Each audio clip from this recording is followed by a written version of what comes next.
Nicolas qui demandait comment est-ce qu'on peut dire un rendez-vous en japonais pour dire j'ai rendez-vous demain à telle heure, à tel endroit. Et en vérité, il n'y a pas qu'un seul mot en japonais pour dire rendez-vous. Il peut y en avoir plusieurs en fonction du contexte. Ce que je vous propose, c'est qu'on voit ensemble 4 mots pour dire rendez-vous et vous pourrez bien choisir celui qui est plus approprié en fonction de vos besoins. Le premier mot, peut-être que vous l'avez déjà entendu dans des animés ou dans des chansons. C'est un mot qui peut avoir une connotation aussi de promesse. C'est le mot yakusoku. Yakusoku. Yakusoku en japonais, c'est effectivement de base une promesse. Quand vous dites yakusoku shimasu, souvent les japonais ils font des promesses avec les petits doigts comme ça. Je ne sais pas si vous avez déjà vu. Yakusoku shimasu, yakusoku suru, c'est promettre, faire une promesse à quelqu'un, mais dans certains contextes, eh bien, ça peut avoir aussi la signification de rendez-vous. Donc, j'ai un rendez-vous, on peut dire yakusoku ga arimasu. Arimasu, c'est le verbe il y a, j'ai, ga pour la particule ici, quelque chose, ga arimasu, donc j'ai quelque chose.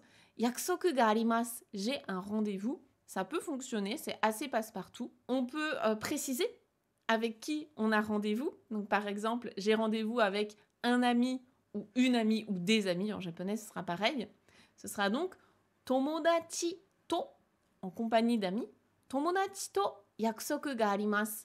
J'ai un rendez-vous avec des amis. Ou bien vous pouvez dire aussi que vous avez annulé un rendez-vous. Donc là, on va utiliser en anglais, le terme anglais, cancel shimasu.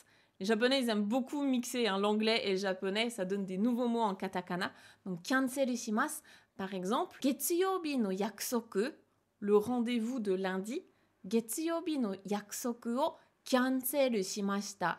J'ai annulé le rendez-vous de lundi. Donc, yakusoku, c'est pas mal pour vraiment un petit mot passe-partout pour rendez-vous. Maintenant, si on parle d'un planning, vraiment ce que vous avez dans votre agenda, vos rendez-vous de la semaine, il peut y avoir également le mot yote qui vous intéresserait en fonction des contextes. Donc yote, on est vraiment plus sur un programme, un plan, un projet qui est marqué dans un agenda. Si un japonais vous demande du coup c'est quoi ton plan pour aujourd'hui, qu'est-ce que tu vas faire aujourd'hui, t'as quoi de prévu, il peut vous demander kyo no yote wa, donc kyo aujourd'hui, no yote, le plan d'aujourd'hui, ton programme pour aujourd'hui, kyo no yote wa, c'est quoi? Et vous pouvez également utiliser yote pour dire que vous avez prévu de rencontrer des amis. Donc, tomodachi to au, rencontrer, se retrouver avec des amis.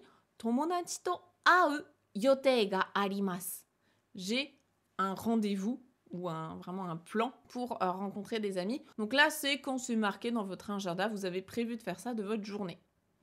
Ces deux mots-là, ils sont très utiles au quotidien, donc je pense que vous allez pouvoir vous en servir.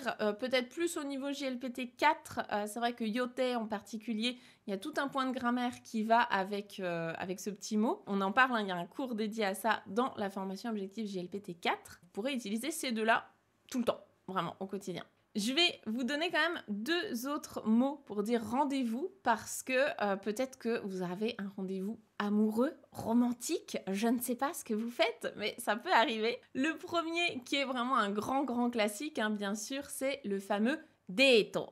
Deito qui vient de l'anglais, un date, on dit un peu ça en français aussi maintenant, deito. Donc là, c'est un rendez-vous qui est plutôt à connotation romantique. On se doute que vous allez faire une petite sortie comme ça avec votre amoureux, votre amoureuse. Et un petit peu plus rigolo, je trouve, c'est le mot français rendez-vous, qui est utilisé aussi par les Japonais, en vérité. Rendez-vous, donc essayez d'imaginer un Japonais le prononcer, ça donnerait quoi? Ça donnerait, eh bien, rendez-vous.